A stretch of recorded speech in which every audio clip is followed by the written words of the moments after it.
Alô, tudo bem? Estamos iniciando mais um programa Hashtag Projetos. Hoje falando sobre paisagismo. Aqui do meu lado, um grande amigo meu, Maurício Murgel, vai falar sobre essa profissão tão nobre, né, que é você poder interferir nas paisagens para que possa dar qualidade de vida a nós, seres humanos, né, e a todo o planeta Terra.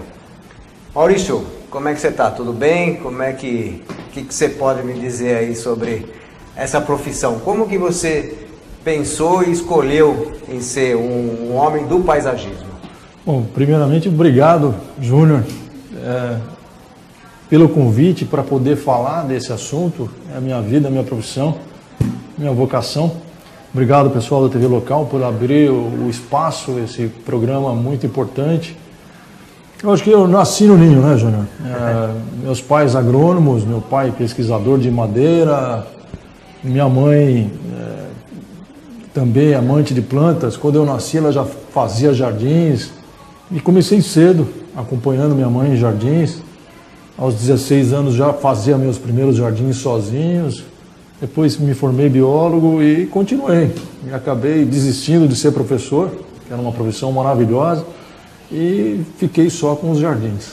E aqui estamos. E bom, então, o paisagismo é uma ciência, né? E essa ciência, como é que surgiu? Como é que surgiu o paisagismo? Como é que as pessoas começaram a dar o devido valor, né, a esse trabalho tão importante? A ciência do paisagismo vem de longe. A questão do jardim já vem de longe, né? Começa lá atrás no Jardim do Éden, né? Os jardins da Babilônia, depois, e grandes jardins pelo mundo durante a humanidade. No começo os jardins eram para ter coleções botânicas para alimento, dos castelos e tudo mais. Isso foi se expandindo e tudo mais. E depois, século XVII, a coisa foi tomando um outro corpo, né? Já foi aparecendo o trabalho, inclusive o termo paisagismo, que é o landscape, surgiu na Inglaterra já século XVII, século XVIII. E de lá para cá ele só vem se desenvolvendo. No Brasil, a história começa com Burle Marx, que, veja você, Burle Marx brasileiro, ele foi descobrir, ele já tinha seu talento para as artes, a arte já acontecia na casa dele, mas ele foi conhecer as plantas brasileiras quando ele se mudou para a Alemanha. Foi visitar um jardim botânico na Alemanha e teve o primeiro contato com plantas brasileiras. Na época o Brasil copiava não só o modo de se vestir, mas o modo de construir e também os jardins da Europa. E ele, quando voltou ao Brasil, ele iniciou esse trabalho que ficou mundialmente reconhecido. E a ciência vem daí, ela vem tomando corpo cada vez mais. Hoje é uma ciência que está presente no dia a dia das pessoas. Hoje qualquer pessoa tem acesso a um jardim, a um projeto de jardim, a plantas. As plantas é bom, as plantas hoje são vendidas até em supermercado. Isso é ótimo, né? Isso melhora o acesso, o contato das pessoas. E a ciência tende a crescer e espero que cresça, para o bem do planeta. É verdade, o paisagismo realmente é bastante importante em tudo isso. E queria que você falasse então, também dessa importância, né? Dessa importância, porque a gente percebe assim, muita gente às vezes vê uma importância como estética, mas a gente vê a importância em dar qualidade de vida, né, para nós seres humanos, a importância, por exemplo, no paisagismo urbano, né? Como interfere numa cidade, né? Em grandes enchentes, o que o paisagismo pode nos proporcionar de melhor qualidade, fazendo com que a cidade flua melhor. Então, me fale dessa importância do paisagismo. Ele tem um impacto já conhecido e mensurado hoje na qualidade de vida das pessoas e da cidade como um todo. Eu acho que espaços ajardinados, principalmente espaços bem arborizados, bem planejados, têm mais saúde na ambiência urbana. Isso reflete na qualidade de vida direta das pessoas e na qualidade da cidade como um todo. Espaços ajardinados e arborizados têm menos problema de drenagem, tem menos problema de estresse de materiais, a gente andou conversando sobre isso, tem até menos criminalidade, menos violência, tem menos doenças. As doenças da atualidade, o estresse, o infarto, o derrame, a depressão, elas ocorrem menos em locais ajardinados. A ciência do paisagismo já foi abordada até pela NASA. A NASA estudou plantas que indicou plantas como a melhor solução para a poluição, para vários tipos de poluição. Está recente na televisão, né? 1 em cada 5 crianças no mundo morre em decorrência de poluição. A melhor combate para a poluição, não só a poluição urbana, mas a poluição dos ambientes, são as plantas.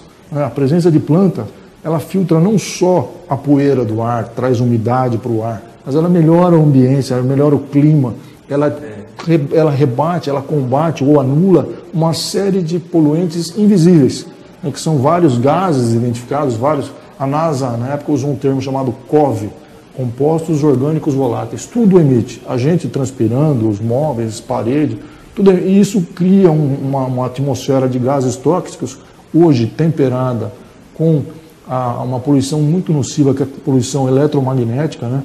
Hoje já existem. Antigamente o pessoal falava de cactáceas para combater o computador. Era o máximo que tinha nas casas, era televisão e computador. Hoje todo mundo tem telefone, Wi-Fi. Então você tem uma série de plantas que também melhoram essa ambiência, diminuem o impacto dessas radiações, o impacto desses elementos químicos no ar e a ambiência como um todo. A energia da casa é outra, a energia do lugar é outra. As pessoas são mais felizes. Essa é uma verdade, né? A verdade, né? A importância dessa harmonia, né? Que na verdade desde que o mundo é mundo, né? Exato. Tanto os seres vivos verdes, né? Com as plantas e os animais, exato, né? Como o ser humano faz parte da natureza. Faz parte da natureza e tem que ter esse convívio, exato, que é fundamental para os dois e tem que saber tirar o máximo, né, de qualidade nessa harmonia entre o ser vivo plantas e o ser vivo animais, né? Sim.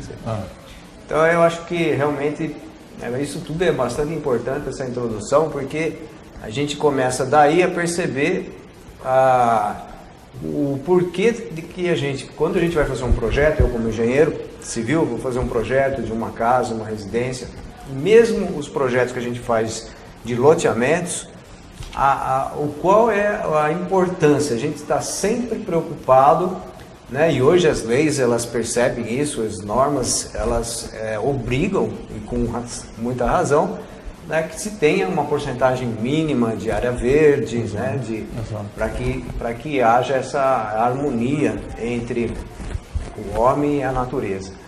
E então, por exemplo, vamos dizer assim, numa obra, quando a pessoa ela pensa em fazer uma obra, uma construção, ela tem que também seria interessante que ela já tivesse junto um profissional do paisagismo para que esse projeto tenha a melhor qualidade possível, né? O momento correto, por exemplo, de ter um profissional do paisagismo numa obra, qual seria? Quando a pessoa sonha com a casa e procura o primeiro profissional, geralmente ela vai procurar mesmo um engenheiro, um arquiteto. Hoje os engenheiros e arquitetos, vocês todos já têm essa noção, né? Já tem um pouco da noção dessa necessidade.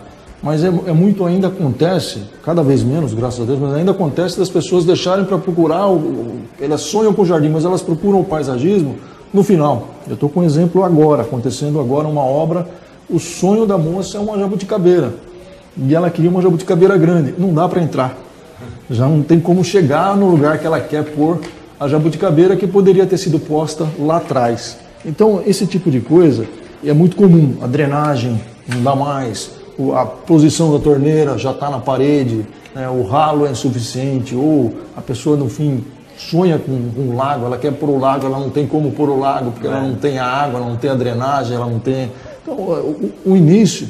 Se você pegar os jornais, quando eles fazem os lançamentos, eu gosto muito de ver esses lançamentos que saem no jornal, de edifícios, e esses lançamentos é muito interessante, porque é a nossa parte hoje os edifícios de alto padrão, já de um bom tempo para cá, a planta paisagística já é lançada na planta. Antes da construção já se sabe como vai ser. É verdade. Então ela caminha junto. Hoje, cada vez mais, isso tem acontecido. A casa está sendo construída, o projeto de paisagismo já está sendo discutido. Né?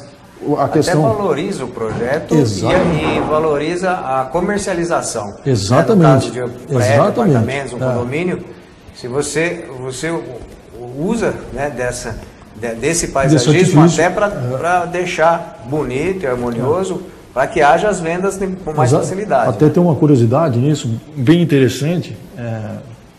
Há muitos anos atrás tinha um engenheiro que era parceiro e ele fazia casas muito bacanas em Jaú e eu fazia o jardim para ele.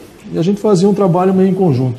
E alguns anos atrás, isso tem mais de 20 anos, alguns anos atrás um casal me procurou, comprou uma casa nova e aí eles estavam narrando como é que foram a casa e tudo mais. Na hora que eles chegaram na sala e abriu a porta, ele abriu uma porta para um jardim, nós compramos a casa. Eles nem tinham entrado para a parte dos quartos ainda. Na hora que abriu a porta da sala e viram o jardim, e esse jardim foi um jardim que eu tinha feito há quase 2 décadas antes, foi muito interessante. Porque aí eles me chamaram a casa estava fechada, né, para dar uma incrementada num projeto que já estava lá. Então isso acontece bastante. Hoje as pessoas procuram, mesmo em espaços onde não é mais possível ter jardim, ter planta. Essa semana tem uma moça lá, ela quer ter planta. Então você tem que remediar, é mais difícil. É possível hoje, né? Você tem, mesmo plantas artificiais, elas fazem um pouco da ambiência. A presença delas, a presença da imagem de plantas, faz o batimento cardíaco cair, faz a pressão melhorar, o astral. A presença do verde, mesmo em imagem, veja só, isso já está provado cientificamente, ele natural ali é muito mais, né? Então hoje essa é uma questão bem interessante, bem atual, vem acontecendo cada vez mais. Muito interessante assim, esse impacto realmente, né, do verde, do paisagismo, combinado com o verde, né? Porque eu, na minha concepção, eu acho que na concepção tua também, a gente, quando fala em paisagismo, é uma coisa ampla, né? Não é só o verde. Claro que o verde ele tem que estar inserido para realmente harmonizar toda aquele local, aquela paisagem. Mas aí que vem a minha pergunta, é o seguinte: a importância e as interferências, né, por exemplo, desse verde para que deixe o paisagismo, né, que deixe aquele todo bom, vamos dizer assim, de forma que dê qualidade para o ser humano, que dê vantagens, né? Por exemplo, como você falou, às vezes isso já aconteceu comigo também. A pessoa entra numa casa, ela vê o jardim, ela gosta da casa, mas ela se sentiu bem. Ela às vezes nem percebeu que o jardim, né, fez com que ele se sentisse bem. Mas na verdade foi aquilo que às vezes provoca aquela sensação gostosa e de repente você está fazendo um negócio devido àquela sensação gostosa, né? Então o que eu estava querendo saber é o seguinte: nas cidades, principalmente, né, eu acho que nas cidades e essas intervenções que a gente percebe de construções que faltam essa harmonia com a natureza e que ocasionam catástrofes até, situações como enchentes, por exemplo, que está ocorrendo muito no verão, né? Então o que você diz sobre isso? É uma ótima pergunta, né, João? Você é profissional da área, sabe bem. Jaú está vivendo esse drama já faz algum tempo, né? As enchentes que deixam as pessoas desesperadas aí. Vamos citar um exemplo claro ali no Lago do Silvério, né? As pessoas acusam o muro do condomínio, não é um muro o culpado. Ali poderia ser uma casa recebendo toda a enxurrada. É uma bacia inteira sendo usada irresponsavelmente. E isso vem replicando em outras bacias. Para as pessoas receberem casas nesses bairros novos, elas têm que ter uma árvore na frente.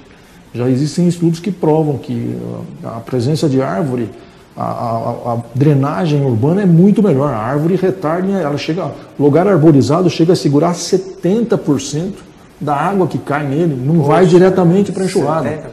70%, ela vai caindo, ela vai escorrendo gradativo, ela infiltra muito mais. Sim. E o mesmo estudo prova que em lugares sem arborização, que é o que está acontecendo, cai e imediatamente vai para a enxurrada, porque não tem onde escorrer, não tem onde absorver. Né?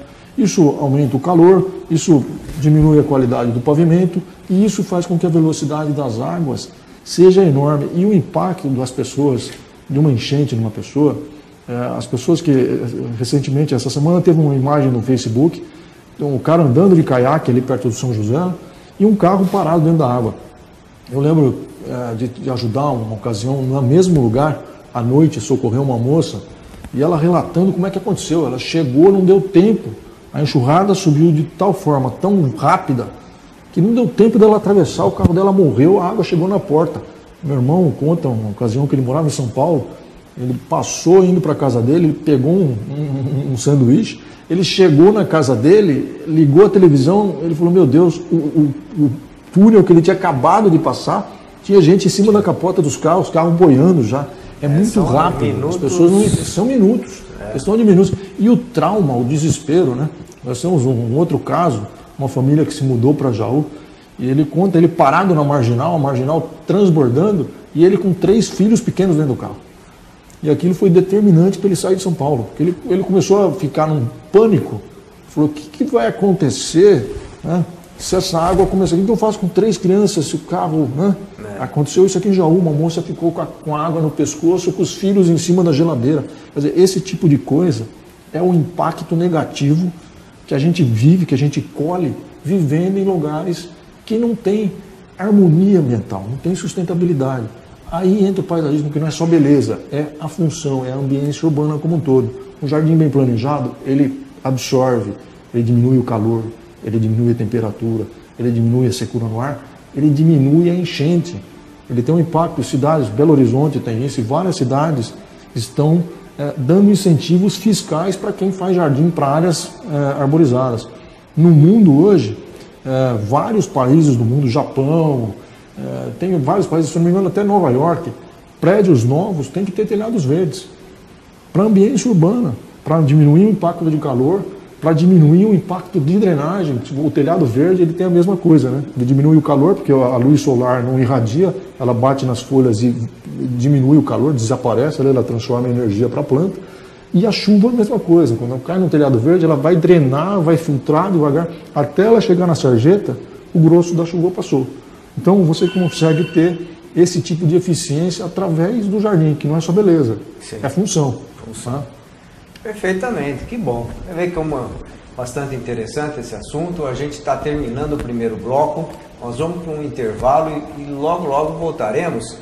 E aí o Maurício vai falar sobre o custo-benefício. Então, aquele que tem vontade de fazer um jardim, todos deveriam ter essa vontade, né? Que a gente já está dizendo a importância de ter um jardim, né? Além da estética, tudo o que traz para a nossa vida, a qualidade que dá para o nosso dia a dia. Então, o Maurício vai dizer o quanto custa, né? E o benefício que isso traz, que a gente já está falando sobre isso.